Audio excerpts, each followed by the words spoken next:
अच्छा महाराज, हमने तो सुना है कि बाली और सुग्रीव शत्रु हैं, फिर इन दोनों में इतना प्रेम आप बता रहे हैं, तो इनकी शत्रुता कैसे हुई? हनुमान जी ने कहा, मायावी के कारण। मैं दानव का पुत्र है मायावी, रावण की पत्नी है, कौन है? मंदोदरी का भाई है। मैं दानव की बेटी है रावण की पत्नी मंदोदरी, उसका भाई है मायावी। इस मायावी को पता लगा कि बाली ने रावण को 6 महीना तक दबा के रखा, तो इसे अपने जीजा जी की बेइज्जती का बदला लेना था। तो ये बदला लेने के लिए पहुंच गया। बेचारा जानता नहीं था बाली को, ना कभी इसने बाली को देखा था, लेकिन आज भोर में ही बाली के दरवाजे पे जाके ललकार लगा दी कि क्या समझता है तू, राक्षस राज रावण को तूने जीत लिया तो क्या तूने संपूर्ण राक्षसों को जीत लिया? अभी तू मायावी के साथ भिड़ के बता, झगड़ के बता। बाली महाराज वीर था। जैसे ही उसने शत्रु की ललकार सुनी, आगे से बाली निकला और अपने भाई को किसी ने ललकारा है ऐसा सुना तो सुग्रीव भी कूद गए। बाली के भयंकर पौरुष और उसकी उग्रता और क्रोध को देखा तो देखते ही मायावी तो घबरा गया। इसको लगा लड़के तो मैं नहीं जीत पाऊंगा, क्या करूं? बोले भाग लो, भाग के प्राण बचाओ।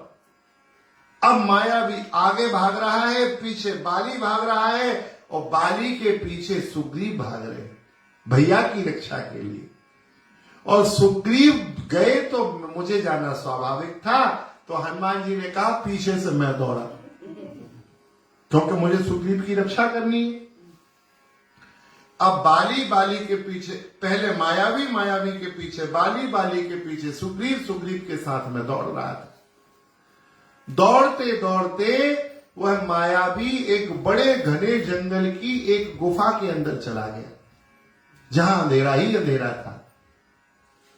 बाली ने केवल इतना कहा कि सुग्रीव तुम यहीं रुको, एक पक्ष तक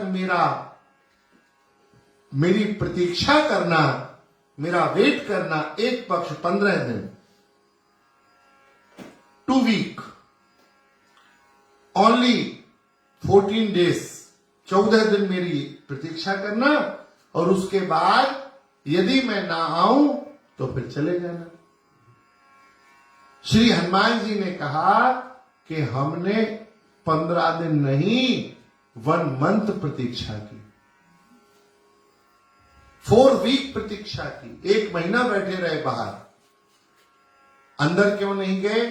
बोले अंदर जाने से बाली को क्रोध होता, क्योंकि आज्ञा का पालन नहीं किया, पहली बात। दूसरा, राक्षस राज बाली वो द्वंद्व युद्ध कर रहे थे उस मायावी से, तो द्वंद्व युद्ध में यदि कोई तीसरा सहायता करे तो ये वीरता को लज्जा होती है।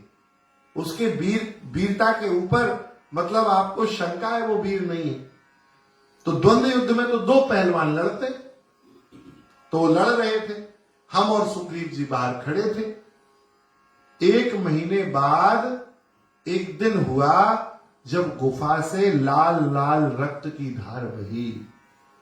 वो मायावी बड़ा मायावी था। वो महाराज जब मरने लगा तो कुछ बानरों सी आवाज करके मरा। सुग्रीव को लगा कि मायावी ने बाली को मार दिया है, क्योंकि बाली यदि 14 दिन कह के गया था तो 4 दिन में ही मार के वापस लौट आता। 100% बाली मर गया है, बाली की ही आवाज है। तो उसने बड़ा भारी शिलाखंड लाया और लाके गुफा के द्वार पे लगा दिया और भागा नगर की ओर। हनुमान जी से कहा कि देखो हनुमान जी, नगर में पहुंचेंगे तो वहां सेना होगी, वहां सहयोगी होंगे, वहां हमारा किला होगा। ये मायावी आ भी गया तो वहां हम इसको जीत लेंगे। हनुमान जी तो श्राप के कारण शक्ति भूले हुए थे, तो सुग्रीव की बात को स्वीकार करके लौट आए। किष्किंधा आकर बाली के मरने की बात सुनाई। बड़े बड़े मंत्री राजमंत्रियों ने कहा कि यदि बाली मर ही चुके हैं और आप कह रहे हो माया भी जिंदा है, तो निश्चित वो नगर पे आक्रमण करेगा, और आक्रमण करेगा तो बिना राजा के युद्ध नहीं होना चाहिए, इसलिए कोई तो प्रतिनिधित्व करे। तो महाराज सुग्रीव आप राज सिंहासन पे बैठ जाओ। सुग्रीव को राजगादी दे दी बिना इच्छा के। देखिए सुग्रीव की भावना नहीं है, ना सुग्रीव चाहते कि उन्हें राजगादी मिले, लेकिन वो राजगादी दे दी गई, जबरदस्ती दे दी गई। यहां बाली ने देखा, अब युद्ध करते करते बाली को तो पता ही नहीं है कि 14 दिन निकल गए हैं कि महीना निकल गया है। दूसरा, थक गया था तो शिलाखंड को हटाने में बड़ा समय लगा। सुग्रीव को पाया नहीं तो क्रोध आ गया। आकर देखा तो राजगादी पे सुग्रीव था, तो बाली को एक दुष्ट के संग से 1 महीने दुष्ट के साथ था। तो देखो कुसंग कितना नाश करता है। बाली में बुद्धि थी, लेकिन एक राक्षस का साथ संग किया, उसको साथ रहा, तो बाली की बुद्धि बिगड़ गई। और बाली की बुद्धि क्या लगी कि इसने जानबूझ के वहां पत्थर लगाया था कि ये भैया वहीं मर जाएगा और मैं यहां राज करूंगा। अब कोई बाली को समझा पाता, उससे पहले तो बाली ने सुग्रीव को एक मुष्टिका का प्रहार कर दिया। अब सुग्रीव भागा, क्योंकि सुग्रीव समझ गया भैया समझेगा तो है नहीं, और यदि मैं खड़ा रहा तो मैं मर जाऊंगा, आज ही जमपुरी पहुंचा देगा। तो आगे सुग्रीव भागा, सुग्रीव के पीछे बाली भागा, और मैं सुग्रीव की रक्षा के लिए भागा। हनुमान जी बोले राजकुमारों, मैंने भागते भागते एक समुज्ज्वल पर्वत पर बहुत बड़ी अस्थियों का समूह देखा। तो ऊंचा पर्वत था, और वो समूह देखकर मुझे महर्षि मतंग का श्राप याद आ गया। तो मैंने कहा कि मतंग के श्राप के कारण बाली ऋष्यमुख पर्वत पर नहीं जाता है, इसलिए ऋष्यमुख पर्वत की ओर चलो।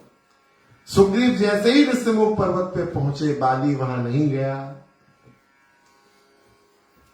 भगवान राम के पुत्रों ने पूछा कि हनुमान जी, ये मतंग ऋषि पे क्या आपत्ति आई कि उन्होंने बाली को श्राप दिया?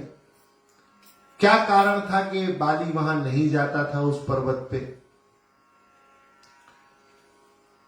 हनुमान जी ने कहा सुनो, एक राक्षस था, वो भी अपने बल का बड़ा बलवान अभिमानी था। उसने भी एक बार बाली को ललकारा था। बाली ने उस पर्वत के नीचे बड़ा युद्ध हुआ, और उस युद्ध में उसे मारकर और चारों ओर घुमाकर और उस पर्वत के ऊपर फेंक दिया। मरे हुए राक्षस को जब फेंका तो ऊपर जो आश्रम था वो मतंग ऋषि का था।